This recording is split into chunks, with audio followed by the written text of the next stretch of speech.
Hey there. Appreciate you coming in for the second video here of the MSP Lead Generation Guide video series. If you haven't seen the first video that corresponds to chapter 1 of this guide, definitely check it out. I've added into a playlist here on the YouTube channel. Also, if you prefer to just read this guide, the whole thing is available on simpleselling.co's website. You just go to the main page, homepage, and on the upper left-hand, at least as of today, you'll see the MSP lead generation guide. So everything I'm going over in this video is right there. Great. So I'm just going to dive right into our second chapter of the guide for lead generation. And this is about distinguishing your MSP's message. So what do we mean by that? So, in starting with this here, this is super important, which is to say that the way that we've been taught to grow our MSPs is perfectly suited for a world that no longer exists. Maybe it's a little bit dystopian, a little bit over dramatic here with this background image, but the truth is many MSPs are still going about differentiation and marketing in a very outdated way. And we know this to be true largely because of the continuous struggle with customer acquisition. In study after study by the big vendors, Datos, Kaseya's, and all of the others, constantly MSPs who are surveyed are saying that competition and getting new customers is their number one concern, higher than cybersecurity even. And so clearly there's a problem with marketing and there's a problem with lead generation specifically. So what do we mean by, so what has actually changed? What have we been taught? And is it anyone's fault? So I'm going to claim now it's no one person's fault. It's just that things have evolved and marketing hasn't. So let's dive into that. So let's take a first look at how buyers for MSP or IT managed services, the customers, how their journey has looked in the past. Okay, and then we'll compare it to sort of how they're purchasing IT services today. So here's the old journey, if you will, and this is just a framework that marketing people, whether it's in B2C or the B2B context, we use these types of very simple frameworks for us to come up with strategies, right? So looking at the journey for a buyer, we have 3 stages: the awareness stage, consideration, and then decision stage. And I'm just going to read these just for the sake of, in case you're not able to look at the slides and you're listening to this video while you're driving or doing something else. On the awareness stage, it says, prospect is experiencing slow computers and occasional downtime. They're doing research to more clearly understand, frame, and give name to their problem. That's the awareness of a problem stage, right? For a prospect. That could be a couple of months, right? Then they get to consideration stage where it says, prospect has now clearly defined and given a name to their problem and opportunity. They're considering hiring an in-house IT, maybe outsourcing IT support, or maybe just bringing in a consultant to figure things out. So, that's sort of where they're at the consideration stage of their journey towards an MSP. And then finally, they get to the decision stage where prospect has decided on their solution strategy as being an MSP. And so they start compiling a list of local MSPs to compare services, pricing, etc. So this is how we viewed as marketers, salespeople, MSP owners. This is how we view the MSP buyer's journey for a really long time. This is not new, right? However, this is not really the journey that many ideal customers, if you will, are going through today. And here's just, we're just going to walk through an example of a typical buyer today in 2022. I'm recording this video. How the customers are looking today, and maybe from that example we can extrapolate what the buyer's journey might actually look like today. So what I'm pulling up now is just an example of a potential prospect, or in some cases, an existing customer, maybe for an MSP. So this is a real company in Boston, actually. But I do not have any direct connection to this company. I just happen to find them on LinkedIn Sales Navigator, and just based on their industry and size by headcount, I thought they would be a great example. So I'll just quickly summarize what I've learned about this company. Their name is Haycon, and they describe themselves as their team consists primarily of design-oriented individuals with a passion for thoughtful craftsmanship. Our portfolio ranges from high-end custom residence to commercial projects with a specialization in multifamily passive houses. Several of our projects are historic rehabilitations that comply with national, state, and local local historic preservation standards. Okay, so they're a construction company. They, according to LinkedIn Navigator, they have grown substantially over the last 2 years. We can see their headcount has grown by 30% in the last couple of years. And if we take a look at the president of this company, we can just imagine what his day is like. So on my slide, I'm showing here that when it comes to internal communications, he's probably using something like Slack or maybe Microsoft Teams. For email, maybe he has Outlook or maybe Gmail, right? So he's spending some good amount of time in there, right? And then when he's not, chatting or emailing, he's also he has other apps, web apps open on his browser, from Procore, which is like a project management tool for construction companies, Salesforce potentially as a CRM, or maybe HubSpot, who knows. Gusto might be for HR aspects. It is only a 26-person company, so I imagine the president is probably wearing multiple hats. And Zoom, of course, we have to have some kind of video conferencing application in there, or maybe he's just using Microsoft Teams for that. But these are all hypotheticals, right? So he's spending a lot of time in these apps. And then when it comes to, other apps that are taking up his time during the day, maybe he's checking his LinkedIn a few times, or Facebook, or who knows what social media network. I have Instagram on there. Some folks are on there a lot. Maybe he is listening to podcasts at lunchtime or while he's working out in the gym. Maybe he's checking out YouTube to learn about some other strategies for growing his construction business. And he got an SMS text icon on there because maybe he's texting family, his wife, who knows about his kids, and who knows, things that might happen throughout the course of a normal day. So this is what a typical leader, president, could be a CFO, C-level person, is using all day long. And so I like to bring up this example of a company leader at a small but growing company, because the marketing playbook that has existed within the MSP space to reach this type of decision maker for years and years and years has been the tech tip playbook, right? That is what predominantly, is what we'll find when looking at MSP websites, or when just in my discussions with MSP owners, what is their go-to playbook for lead generation? It is to put up ebooks, guides on topics like managed IT services, the many ways they can help your SMB, managed IT services versus, internal IT, all sorts of technology, generic tips.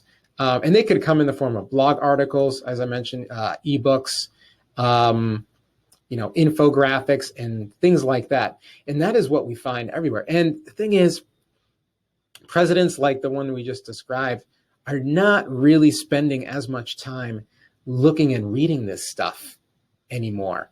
And so that's what I mean with the very first slide, that really the way that MSPs have been taught to grow their business is not applicable to the world that we are living in today.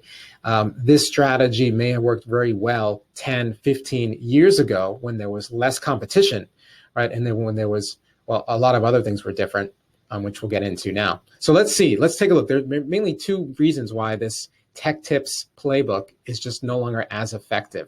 Reason number one is that basic IT support is pretty much table stakes these days, right? Basic IT support. So, if we take a look at, for example, the MSP evolution timeline that was published by TechTarget, they're showing here, for example, how, even between 2000 and 2005, MSP software platforms such as RMM and PSAs took shape. And this was quite a while ago, right?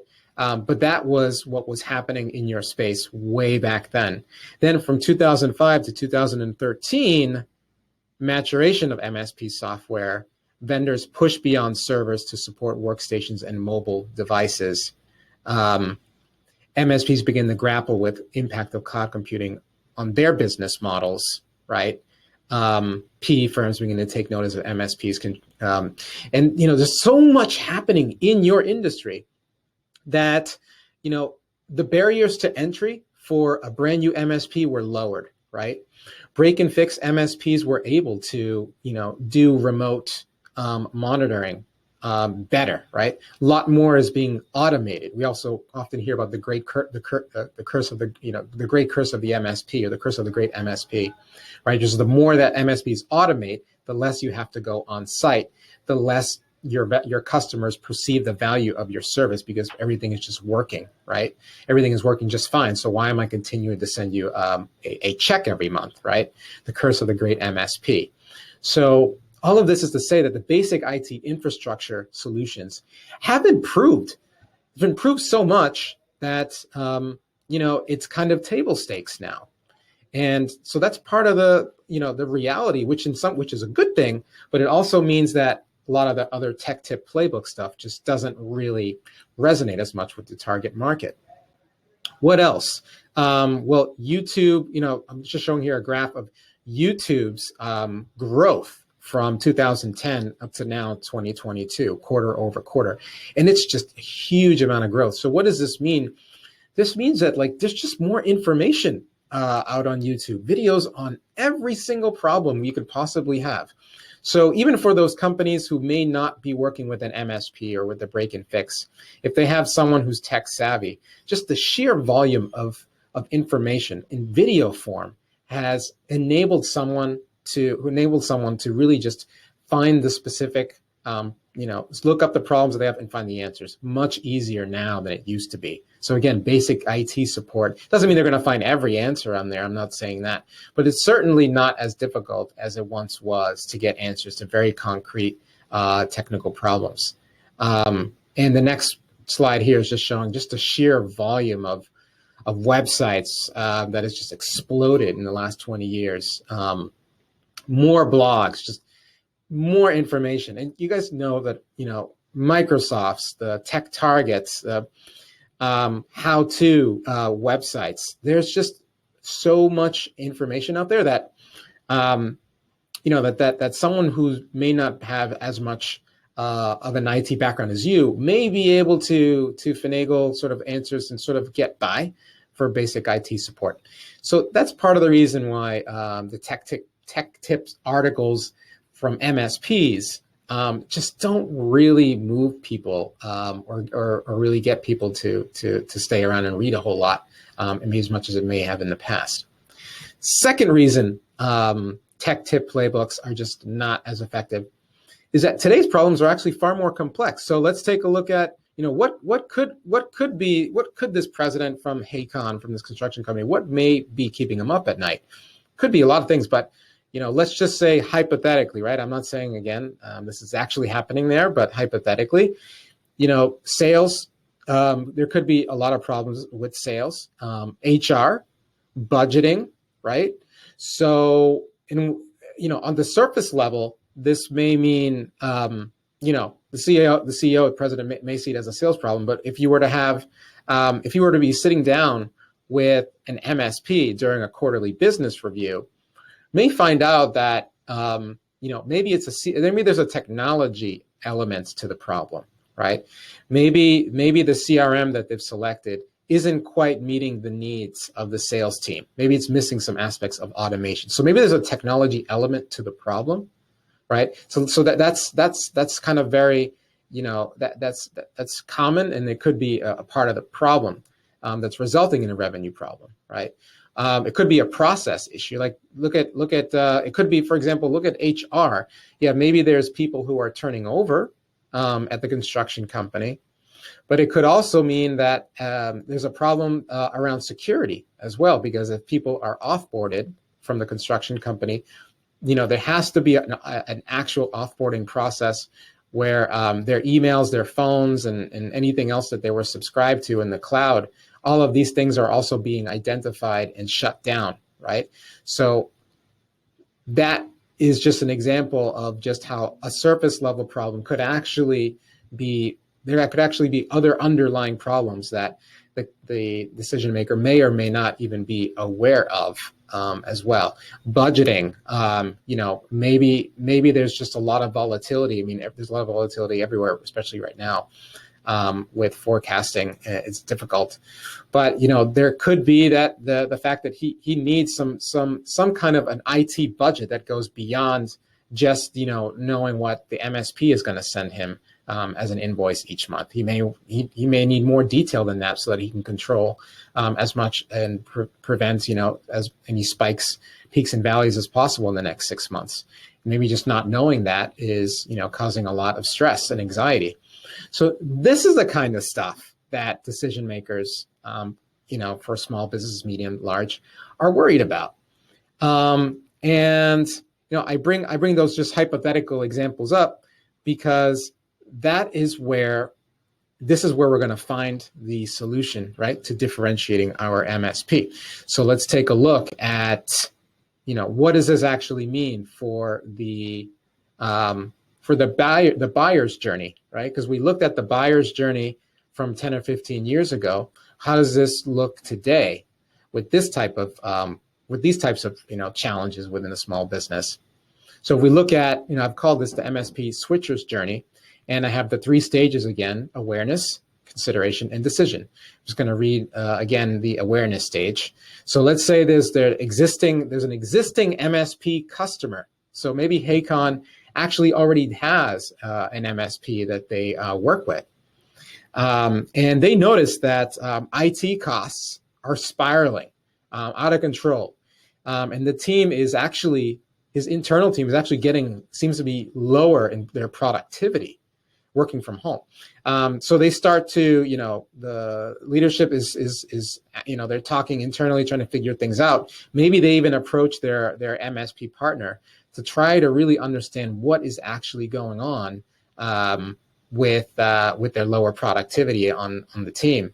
And then we get to, so that's the awareness. There's some kind of a problem. They're more aware that things aren't going well. And then we get into the consideration stage. So what happens now? So the MSP follows up a few days later with this customer, and they have a meeting, but the meeting barely touches the agenda that matters to that president. It barely addresses the concerns. It ends up being a show up and throw up by the MSP to talk about things like tickets and other types of really technical topics that are where the MSP is trying to prove their value, but they're not really talking about the stuff that this customer cares about.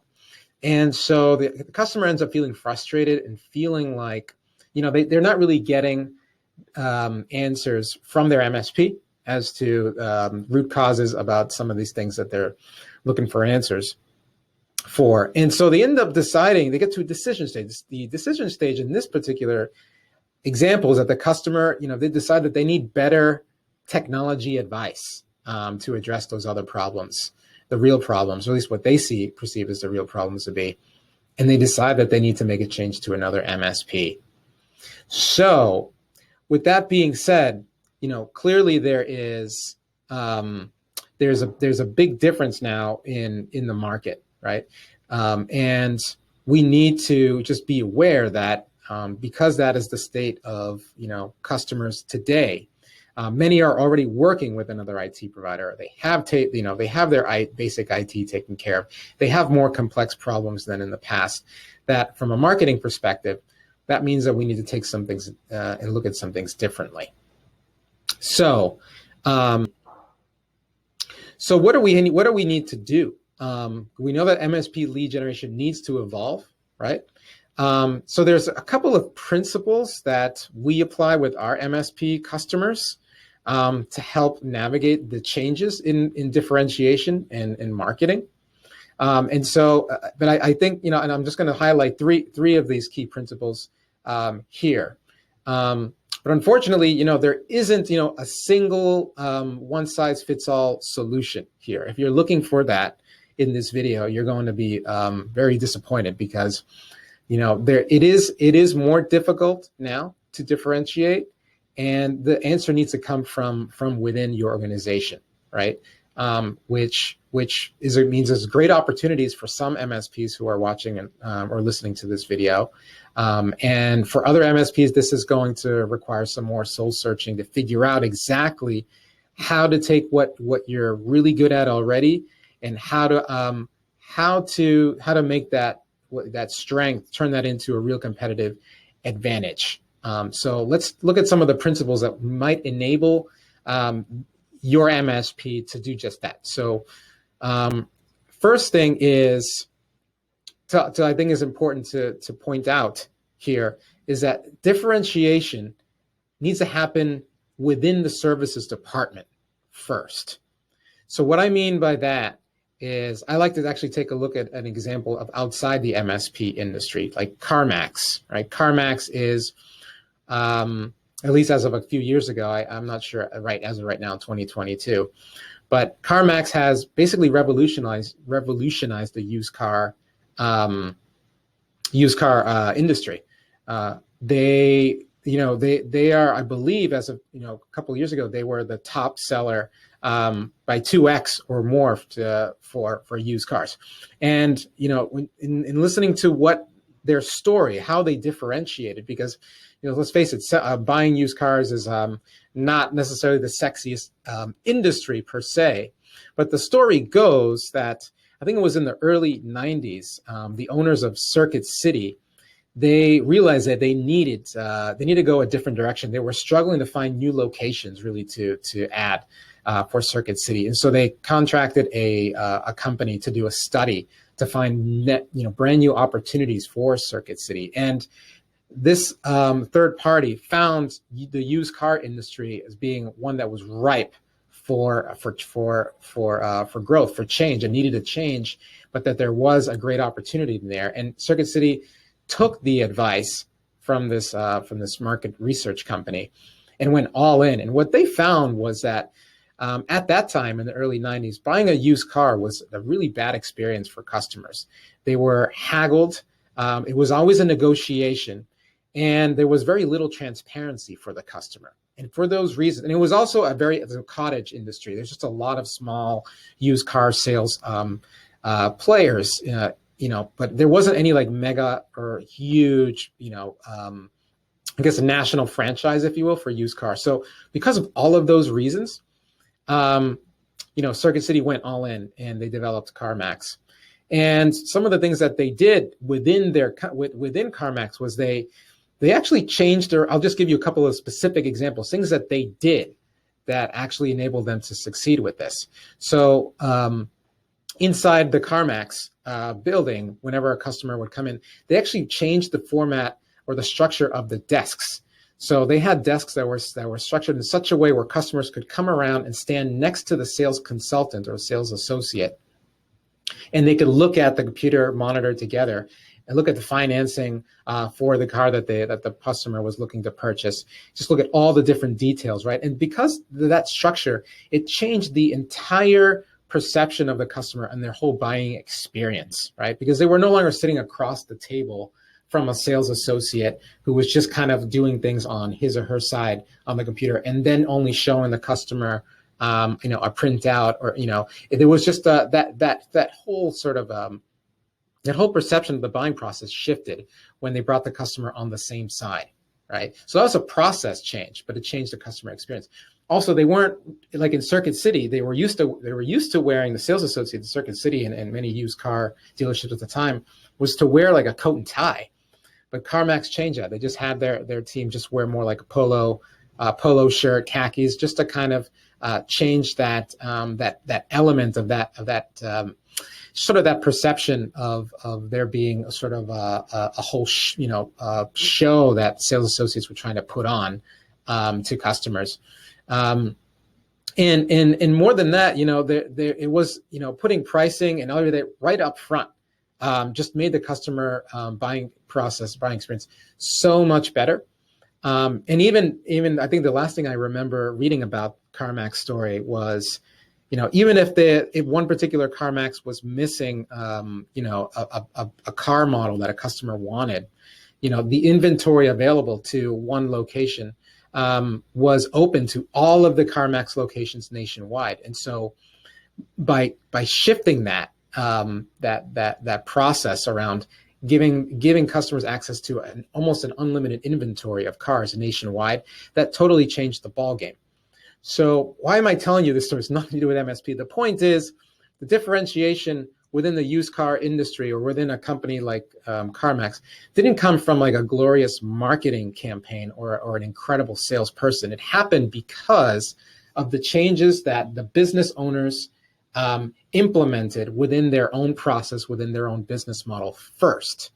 So when we think about that in the MSP space, a lot of MSPs who are watching this have not gotten to that point where you're necessarily fully explored what you could tweak or how you could evolve or change part of your service in such a way that it will really differentiate it to your target market. So that conversation internally needs to take place in order for differentiation on the marketing and lead generation side to actually work, right? So, and here's an example of an MSP, Electric, that has come onto the scene recently. I would really encourage you to go check them out. But, there's a lot of things I could say about them. I don't have direct experience working with Electric, but just based on what I've read about them and just in their own website, they are changing the game a little bit in the MSP space. So one of their differentiators that's very clear really quickly is that, they offer pretty much real-time access to the IT, to help desk. So they can connect with their customers through Slack or Microsoft Teams. So it's real-time support. And, that is just a specific business model shift that has enabled Electric to really kind of explode. And they have attracted all kinds of funding from investors, which is, a really good indicator that they are disrupting the MSP industry in their own unique way. But again, it wasn't because the marketing department was like, woke up one day, or a salesperson woke up one day and were just brilliant. Really it started with the business. So your MSP needs to come to focus on that first and foremost. Next thing, in the principles here for differentiation, is a mindset shift towards the mindset shift needs to take place as well. So I think a lot of us want differentiation to be something that just happens because of one tactic or because of one campaign, right? But unfortunately, it doesn't work that way. It takes more time. So, we need to be a little bit more patient when it comes to differentiation. That's largely because your target market is very confused. They don't really see differentiation, very clearly. And so, differentiation is going to be a journey. I think of it as that IT roadmap. When you're onboarding a brand new customer and you do an assessment on their environment, you're going to come up with all kinds of reds and yellows, right, in different aspects of their infrastructure, right? There's no single project that's necessarily going to change their entire environment overnight to all green in your assessment, right? It's going to take many projects. It's going to take a long time, right? And it's never really going to end, right? So that's the same with differentiating your MSP. There's no single PPC campaign, ebook, blog, video, etc. that's going to do it. So we have to have our mindset shift that it's going to take consistency, time for us to really differentiate to our target market. It's going to take some time. How much time? Well, in us working with our MSP partners, we found that in many of the customers that we helped our MSP close through lead generation, right? the amount of days to close that deal for the MSP was over a year in some cases. The average was closer to 7 months, but there's some deals that took over a year. And, that is just, an indicator of where we are as an industry, right? Customers don't just switch MSPs overnight. They don't understand the reason for switching overnight. It takes time, but it will happen. It will happen if you have an actual differentiation and you have good sales and marketing and lead generation tactics that that enable that conversation to take place and for that differentiation to become clear to your target market. Last principle here to share with you around differentiation and to conclude this chapter in our lead generation guide is that we need to, as a marketers, salespeople for lead generation, we need to be telling boardroom stories, not server room stories. So what I mean by that is moving away from technology tips and just talking tech, right?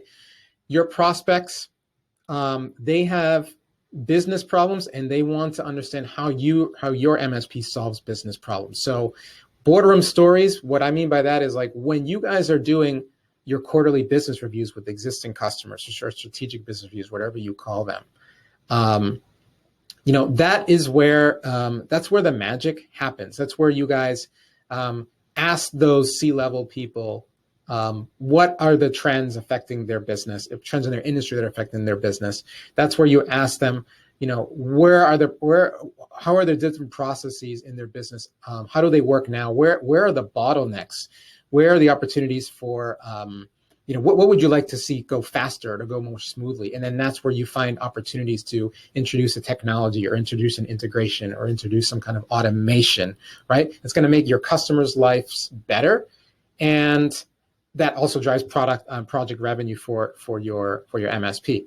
So those are the types of stories, right, that your marketing and what your salespeople who are doing the cold calling, those are the types of stories or examples that resonate, right?